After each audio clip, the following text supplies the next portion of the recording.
सुप्रभात सभी को। आज हम प्रस्तुत कर रहे हैं एक प्रेरणादायक नाटक आज्ञाकारी पुत्र श्रवण कुमार। श्रवण कुमार अपने माता पिता के इकलौते पुत्र थे। श्रवण कुमार अपने माता पिता की सेवा में सदा तत्पर रहते थे। वे अपने माता पिता की एकमात्र सहारा थे। एक दिन की बात है, जब वे आराम करने लगे तो श्रवण कुमार उनका पैर दबाते हुए बोले, पिताश्री, आज मैंने बहुत से लोगों को तीर्थ यात्रा पर जाते देखा।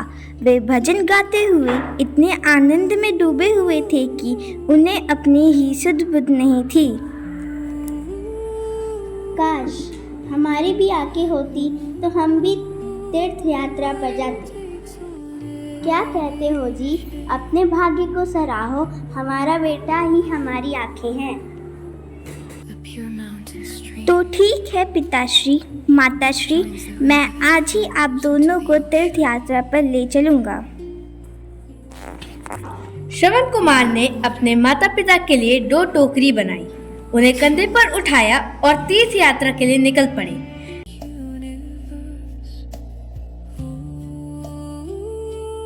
रास्ते में जंगल पड़ा, जहां वे विश्राम के लिए रुक गए। पिताश्री, माताश्री, आपको भूख लगी होगी। मैं आपके लिए कुछ फल लाया हूँ, कृपया इन्हें ग्रहण करें। बेटा, हमें बहुत तेज प्यास लगी है, हमारा गला सूख रहा है। माताश्री, पिताश्री, मैं अभी आपके लिए जल लेकर आता हूँ।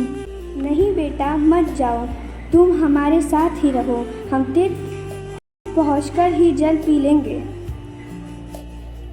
नहीं पिताश्री, माताश्री, मैं अभी जाकर शीघ्र ही लौट आता हूँ। आप यहीं विश्राम करें। श्रवण कुमार पानी लेने जाता है। श्रवण कुमार नदी के तट पर जल भर रहे थे। उसी समय अयोध्या के राजा दशरथ शिकार खेलने के उद्देश्य से उसी जंगल में आए हुए थे।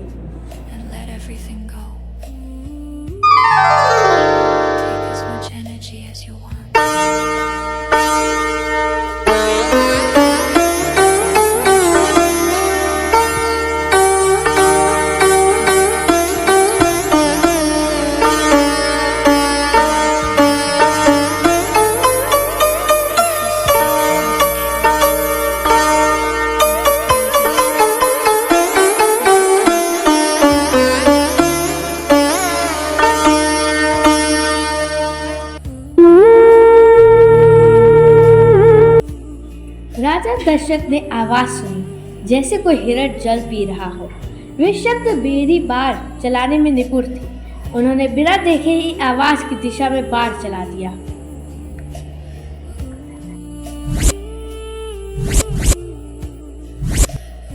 माताश्री, पिताश्री, आह आह।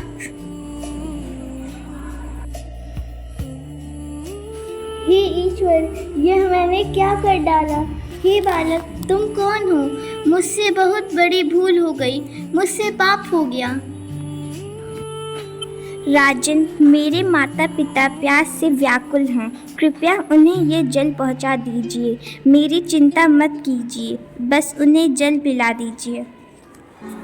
श्रवण कुमार भूमि पर गिर जाते हैं, प्राण त्याग देते हैं।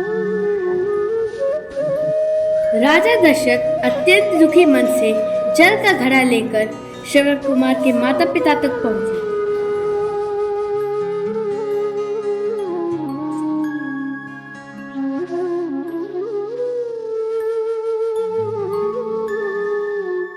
श्रवण बेटा, आने में इतनी देर क्यों लगी? बोलते क्यों नहीं? बोलो, जब तक तुम कुछ बोलोगे नहीं, हम यह जल नहीं ग्रहण करेंगे। मैं आपका अपराधी हूँ। हिरण समझकर मैंने आपके पुत्र श्रवण पर बाढ़ चला दिया।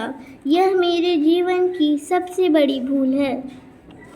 हे पापी राजा, जैसे हम अपने पुत्र के वियोग में रो रो कर प्राण त्याग रहे हैं, वैसे ही एक दिन तू भी अपने पुत्र के वियोग में तड़प तड़प कर प्राण देगा।